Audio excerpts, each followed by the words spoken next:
Hello, everyone, and welcome back to another daily devotion. I'm Pastor Roy here at Woodlawn Christian Church, and I do these devotions Monday through Friday, generally, of most weeks. There are a few exceptions where we skip a day or something for some reason, but most of the time I'm here Monday through Friday. This devotion is for Wednesday, July 13th of 2022, and we have made it to the 22nd chapter of Matthew's Gospel. We're working our way through Matthew, and we've made it to chapter 22 today.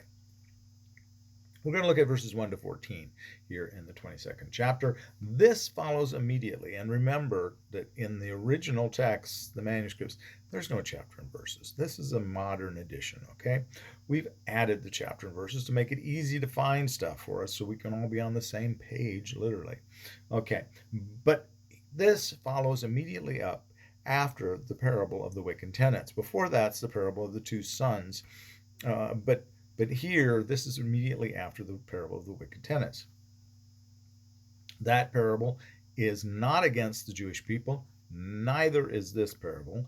It's against the leaders, it's against the scribes and the priests and what have you, the Pharisees.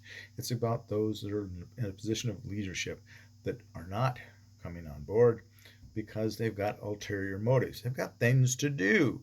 They're taking advantage, or they're collaborating, and they're afraid.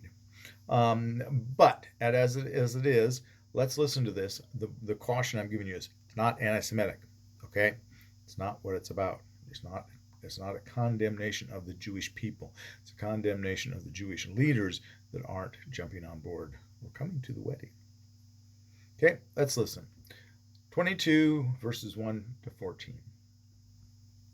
Once more Jesus spoke to them in parables, saying, "The kingdom of heaven may be compared to a king who gave a wedding banquet for his son. He sent his slaves to call those who had been invited to the wedding banquet, but they would not come.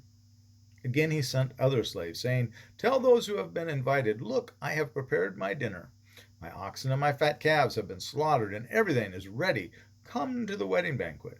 But they made light of it and went away, one to his farm, another to his business, while the rest seized his slaves, mistreated them, and killed them. The king was enraged. He sent his troops, destroyed those murderers, and burned their city. Then he said to his slaves, 'The wedding is ready, but those invited were not worthy. Go, therefore, into the main streets and invite everyone you find to the wedding banquet.' Those slaves went out into the streets and gathered all whom they found, both good and bad. So the wedding hall was filled with guests.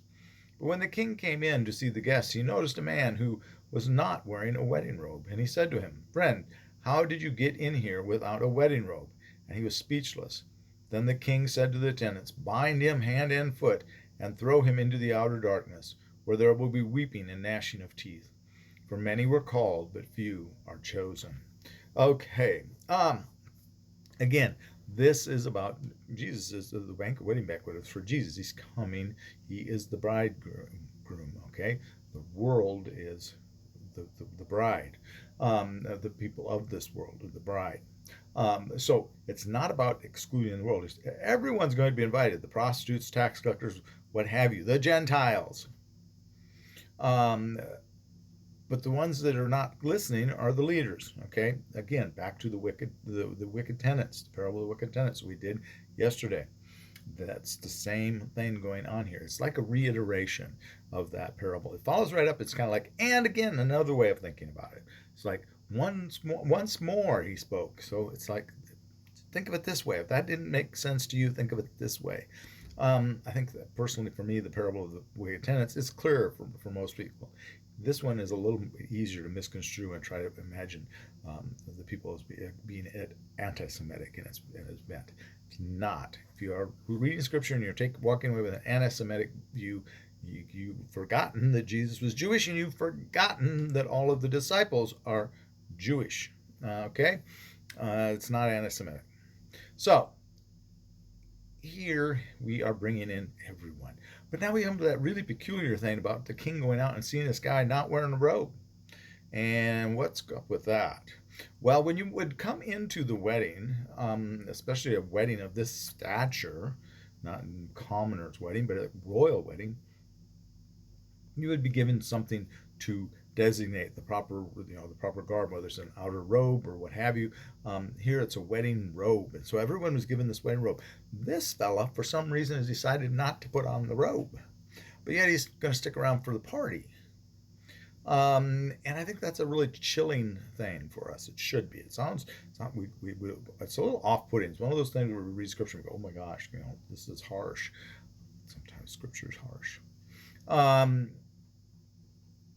what's going on here is this guy thinks he doesn't have to change. Doesn't have to change his attire. Doesn't have to put on the robe of Christ. He doesn't have to wear that.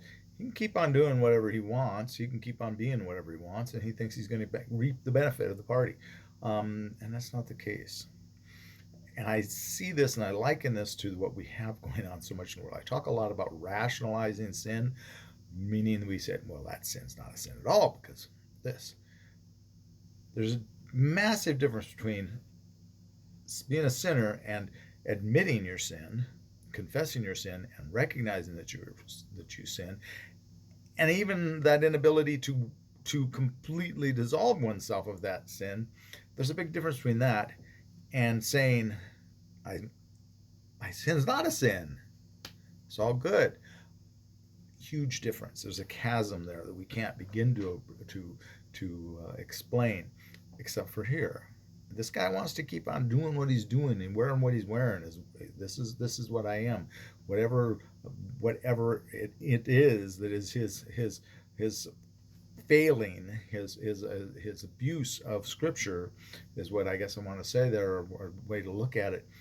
He's a sinner, but he's not going to confess this. He doesn't want to recognize that it's a sin. He hasn't come into the party and put on the robe of Christ. He thinks he belongs at the party, but he hasn't really put on Christ. And again, there's a big difference between being a sinner, acknowledging you're a sinner.